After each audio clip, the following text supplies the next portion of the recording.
Hi, my name is Logan, and I'd like to tell you a little bit about this guy, my favorite musician of all time, Tatsuro Yamashita. Now, I would play some of his music for you right now, but I can't. But, maybe I'm getting a little ahead of myself. This is a story about the modernization of Japan, the influence of the West, the tides changing in society, and how one man stood in the middle of it all. Our story starts here. Ikebukuro, 1953. A rough neighborhood in Tokyo built around a post-World War II black market and a Tokyo detention center. A place where life was hard, made even harder by the Kyokukotai Yakuza, which controlled the area. In this harshness, a young boy was raised, one who would somehow turn the slum into a metropolis. During this era of Japan, Western influence could begin to be seen everywhere. The most popular genres of music were jazz and the boogie, and Western movies swept theaters. Young Tatsuro, of course, was not immune. Pretty soon after moving to Narima with his family, he started a band with a few friends from school. They performed covers of American pop songs live, only breaking up after high school since each member went their separate ways. Tatsuro didn't get into any universities, though. He dropped out to focus on making music, and we're all lucky he did. He brought his high school band back together to make a record. Though it was just Beach Boys and Brian Wilson covers, it showed promise, and that promise opened doors for him. He soon after founded the band Sugar Babe and made the album Songs, one of the most important records in Japanese music history. It was the progenitor of a whole new genre, blending funk, jazz fusion, rock, and disco music. It was completely oriented towards a new, modern, big city era of Japan, city pop. At first, the band couldn't play any venues or sell any records. In an interview, Tatsuro even recalls an event in Kanazawa where people threw stuff at the band while they were performing.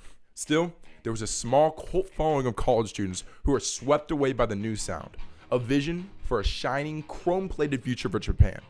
Slowly, city pop began to grow. After a short stint with Niagara Records, Tatsuro signed to RCA, where he would not only release music, but also arrange and play for other artists. One of which is a name you've probably heard of before, Maria Takeuchi. Tatsuro was often assigned as their set guitarist, and the two got closer over time. He was the arranger behind the smash hit Plastic Love.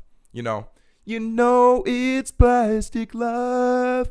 Yeah, that one. He somehow parlayed that into a relationship that still survives today. They've been married since 1982, but that's beside the point. As Tatsuro's music fills the ears of every person in Japan, things begin to change. Japan turns from the isolated island nation it once was to an international metropolis. City pop becomes the new soundtrack to a new age, bridging Japanese and American culture completely covertly.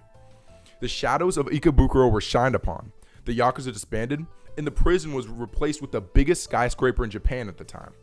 The idyllic future that Sugar Babe once sang of, to deaf ears, rings across the country.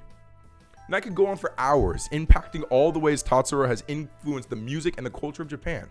But that begs the question, right? Why have you heard his reheated nachos, but haven't heard his music? The same exact reason why I haven't played any of his music during this video. Tatsuro still has a vision, a belief for a better future, this time for musicians. During his time studying copyright law, he also did a lot of research on record labels. So he's very well versed in how musicians and companies make money off music. This is why he's fundamentally against streaming music.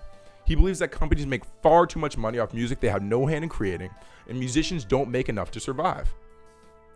Much to the frustration of many Tatsuro fans like myself, he fervently copyright claims all releases of his music online. YouTube videos with his music last just a week at most, and other means are just as quick to be shot down. Tatsuro's passion in his endeavor actually convinced many of his contemporaries, such as Toshiki Katamatsu, to keep their work off streaming as well. And just like before, a group of him and his musician friends go against popular opinions and dreams for a brighter future. I, for one, hope he succeeds. So, just like any sane Tatsuro Yamashita fan, I took a pilgrimage to Japan to buy his records, just so I can listen to his music the right way. And I held him like a baby the entire plane ride home. And it was all worth it. And if you ever get the chance, please give his music a listen. Who knows? Maybe it'll change you too.